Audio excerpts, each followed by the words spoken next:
लालच का काम। एक छोटे से गांव में रमेश और मोहन नाम के दो मजदूर रहते थे। दोनों साथ साथ काम की तलाश में निकलते थे, लेकिन दोनों की सोच बिल्कुल अलग थी। मोहन मेहनती और ईमानदार था, जबकि रमेश बहुत लालची था। वह हमेशा यही सोचता था कि कम मेहनत करके ज्यादा पैसा कैसे कमाया जाए। एक दिन गांव के सेठ जी ने खेत में काम के लिए मजदूर बुलाए।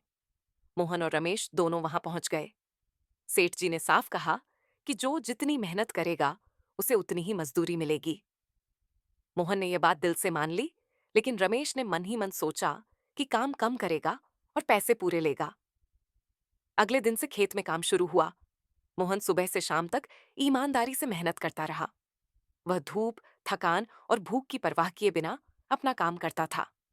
वहीं दूसरी तरफ रमेश ज्यादातर समय आराम करता, इधर उधर बैठा रहता और मौका मिलते ही काम से बचने की कोशिश करता। कुछ दिनों बाद सेठ जी ने खेत का निरीक्षण किया।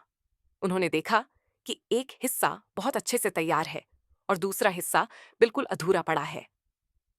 पूछताछ करने पर सच्चाई सामने आ गई।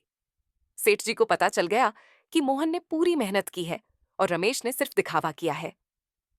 सेठ जी ने रमेश को बुलाया और कहा, तुमने लालच में आकर काम से जी चुराया। ऐसे लोगों के लिए मेरे यहां कोई जगह नहीं।